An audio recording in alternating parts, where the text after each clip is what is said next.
Female health सुनते ही आपको क्या इमेजिन होता है? कुछ ऐसे इमेजेस आपकी आंखों के सामने आते हैं या इनमें से कुछ भी नहीं आते? आज मैं आपको कुछ शॉकिंग रिपोर्ट्स बताने वाली हूँ। इंडिया में कुछ सर्वेज हुए हैं। आपकी शादी हुई है? नहीं। नहीं। आपके कितने बच्चे हैं? बेशरम। तो सबसे पहले friends, national family and health सर्वे के अकॉर्डिंग 53% विमेन जो है रिप्रोडक्टिव एज के दौरान एनीमिक होती हैं, यानी कि एनीमिया से पीड़ित होती हैं। और 59% ऑफ वुमेन जो कि रिप्रोडक्टिव एज में है और चाइल्ड बियर कर रहे हैं, यानी कि प्रेग्नेंट वुमेन 59% जो है वो एनीमिया से पीड़ित है। ये डेटा है national family and health survey का। एज पर BMC public health report 50% female जो है इंडिया में वो आयरन से डेफिशिएंट है, उनकी बॉडी में आयरन डेफिशिएंसी है। इसके साथ साथ विटामिन डी, कैल्शियम ऐसी डेफिशिएंसी भी फीमेल्स में बहुत ज्यादा देखी जाती है, जिसकी वजह से ऑस्टियोपोरोसिस यानी कि हड्डियों का पूरी तरह से वीक हो जाना या हड्डियों में पोर्स बनना, और उसके वजह से प्रेगनेंसी में भी प्रॉब्लम्स आती है। तो फीमेल ऑलरेडी न्यूट्रिएंट डेफिशिएंट है।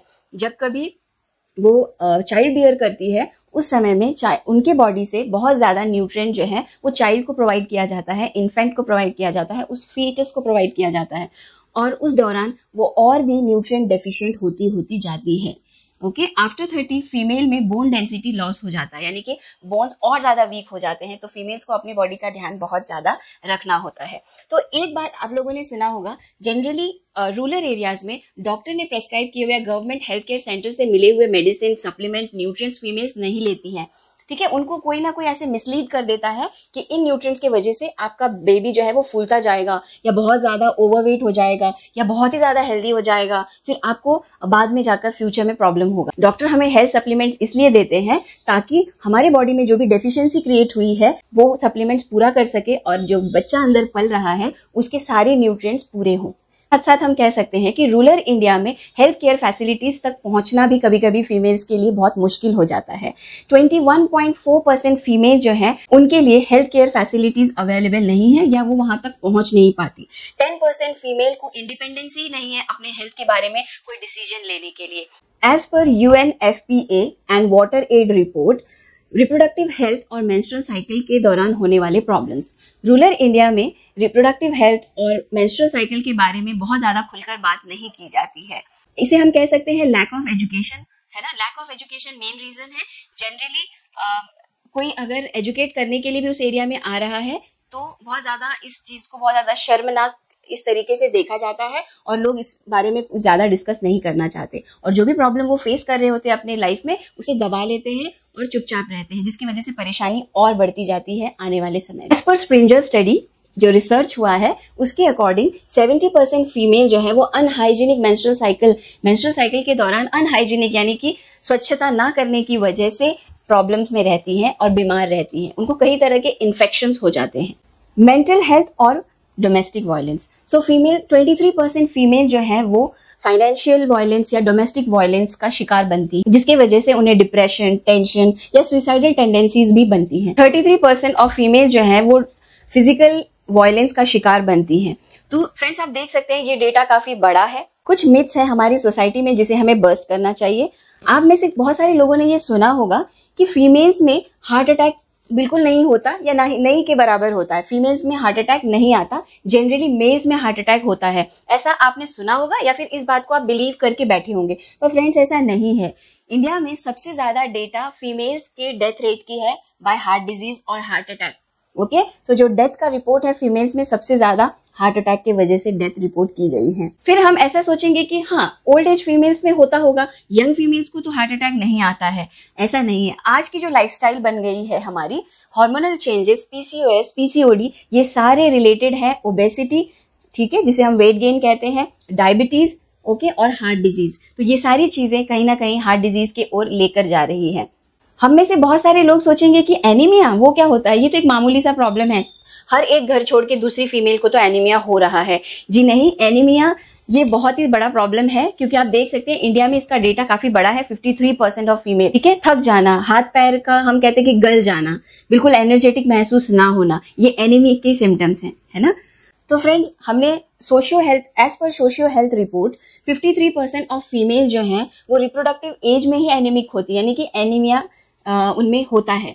और 58 to 59% फीमेल जो है वो प्रेगनेंसी के दौरान एनीमिक होती है। इसका बहुत बड़ा असर उनके चाइल्ड बर्थ पे पड़ सकता है, उनके चाइल्ड हेल्थ पे भी पड़ सकता है। एज पर EPRA रिपोर्ट, फीमेल्स में कैंसर बस ओल्ड वुमेन को ही कैंसर होता है ऐसा हम सोचते हैं, पर इंडिया में हर 1 मिनट पे 8 फीमेल्स जो है वो कैंसर के, सर्वाइकल कैंसर के वजह से मर रही हैं।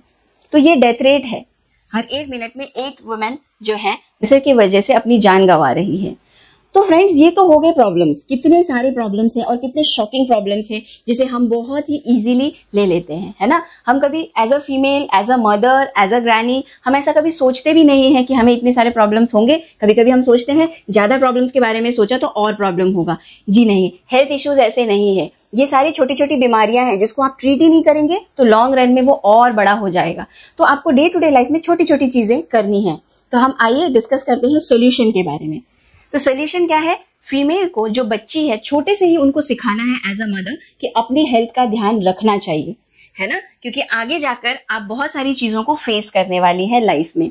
सो फीमेल के लिए एक डिसिप्लिन जैसा, एक हैबिट जैसा होना चाहिए कि आपको अपने हेल्थ का ध्यान रखना चाहिए। आपको खाने में क्या चीजें लेनी है ना, आपको वेट गेन पर ध्यान रखना चाहिए। ये सारी बातें फीमेल्स को बचपन से ही सिखाना चाहिए।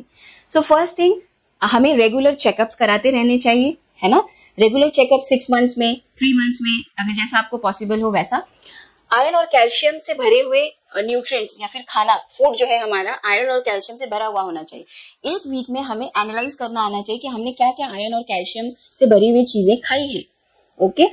किसी भी तरह की फिजिकल एक्टिविटी फॉर 30 मिनट्स, यानी कि वो वॉक भी हो सकता है, वो डांसिंग हो सकता है, वो जंपिंग हो सकता है ना, वो जुम्बा हो सकता है, वो योगा हो सकता है, कुछ भी हो सकता है। जो भी चीज आप इंजॉय करें, 30 मिनट्स रोज ऐसा आप कर सकते हैं। फिर मेंटल हेल्थ का ध्यान कैसे रखें?